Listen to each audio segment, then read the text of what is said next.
Welcome to your broker admin, where we dive into the latest review outcomes, share practical tips in our Humpday helpers, and feature special industry guest interviews to help you stay on top of the game. Whether you're flying solo or part of a team, we're here to help you streamline your processes and work smarter, not harder. It's that time of the week again with another episode of Your Broker Admin ready to go. Before we get into episode 76 though, here's this week's bonus history bite.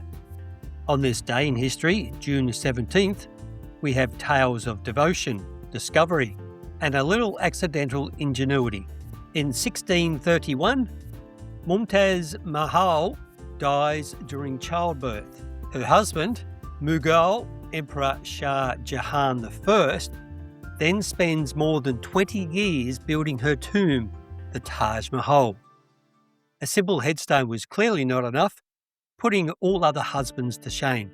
Then in 1837, American chemist and inventor Charles Goodyear obtains his first rubber patent. Goodyear created vulcanized rubber, a knock-the-spot kind, which revolutionized the industry.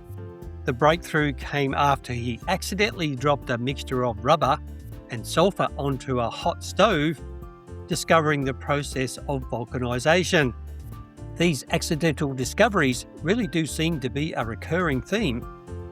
And finally, in 1885, one of America's most recognisable landmarks, the Statue of Liberty, arrived in New York aboard the freight ship Israel. Moving along to slightly less spectacular events of today, we'll start things off with the reviews wrap-up, covering the week ending the 12th of June 2026, with interest savings continue to accumulate, alongside more of those insightful client conversations. Then we'll move into this week's Humpday Helper, where I share a tip on entering help repayments into the Macquarie servicing calculator to maximise outcomes. I'm Rob Cummings, thanks for listening to the show, and let's get some traction on this week's episode.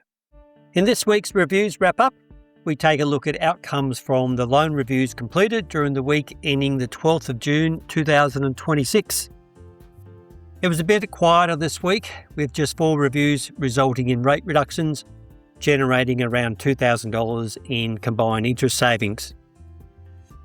The standout result came from a CBA customer this week, where we secured a 0.13% reduction across their 2 loans, delivering around $750 in interest savings. Most of that saving related to an expiring fixed rate.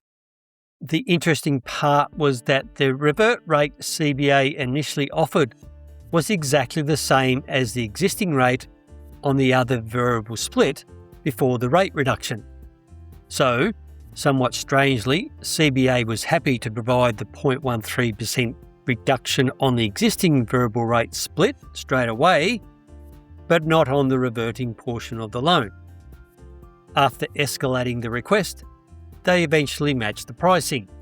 What a waste of everyone's time. It's been a while though since we've had to argue over a revert rate. Now on to the client conversations. The first conversation this week was with a client whose home loan is through Brighton. The loan only settled around 12 months ago, making this their first review.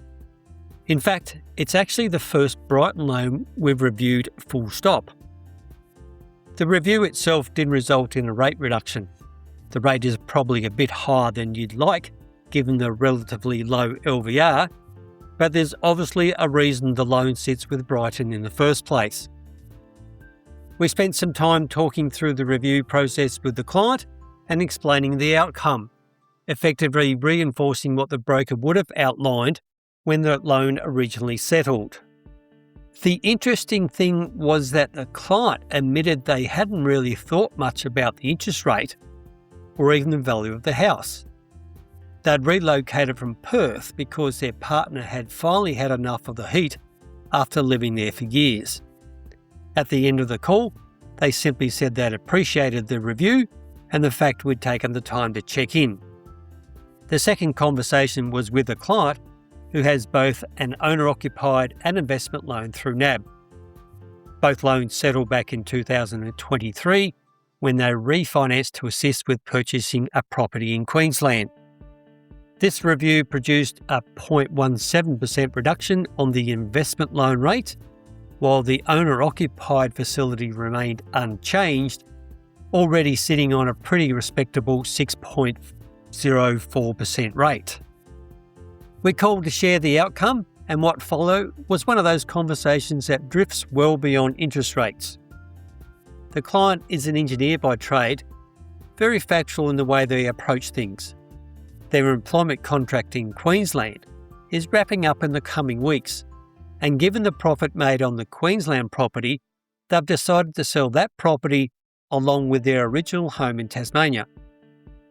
The plan is to purchase a home in Port Macquarie outright, positioning themselves for retirement. With adult children spread across Tassie, Canberra and Queensland, Port Macquarie seemed to tick all the boxes geographically. They also happened to mention they're sixth generation Tasmanians with farming roots on the northwest coast of the state. Retirement is now only a month away, and by their estimates, both loans should be paid out within the next 3 months. They were incredibly appreciative of everything the broker and team had done for them over the years. So overall, it was a quieter week. No major savings headlines, no blockbuster opportunities. But weeks like this are a good reminder that the value of reviews isn't always measured in basis points or dollars. What these conversations tend to reinforce is that brokers may have a tendency to focus on rates, while clients tend to focus on life. They're thinking about retirement, growing their family, changing jobs, moving interstate, renovating homes, or simply what comes next. The reviews are often just the doorway into those broader conversations, and that's usually where the real value sits. This week's Humpday Helper number 179 is a tip on how to enter HELP or STSL debt repayments into the Macquarie servicing calculator so they don't end up being unnecessarily buffered. I recently had a scenario where I entered both the outstanding balance and repayments in the other debts section of the calculator. This was based on advice from the BDM and a couple of brokers I had spoken with who are doing it this way. Unlike many lenders, Macquarie doesn't provide a dedicated section for help debt. The issue is that when entered this way, the calculator automatically applies a buffer to the repayments, which distorts the annual repayment amount and, ultimately, the servicing outcome. Following further discussions with the BDM, the workaround is to only enter the monthly repayment amount into the calculator and explain the circumstances in your submission notes. I suspect there may be quite a few brokers and credit analysts alike entering both the balance and repayment amount, which could have a material impact on servicing calculations. When servicing is tight, a small detail like this might just be the difference between a deal proceeding or falling over. Thanks for listening to your broker admin. If you've got feedback, questions, or a topic you'd like covered on the show, you can now send it through via our Contact the Show page. The link is in the episode notes. If the link's not clickable in your player, just copy it from the show notes or head to the episode description on your phone. A rating on Apple Podcasts, a review on Podchaser, or a follow on Spotify all help the show reach the people it's built for. This has been your broker admin for those who like their process neat.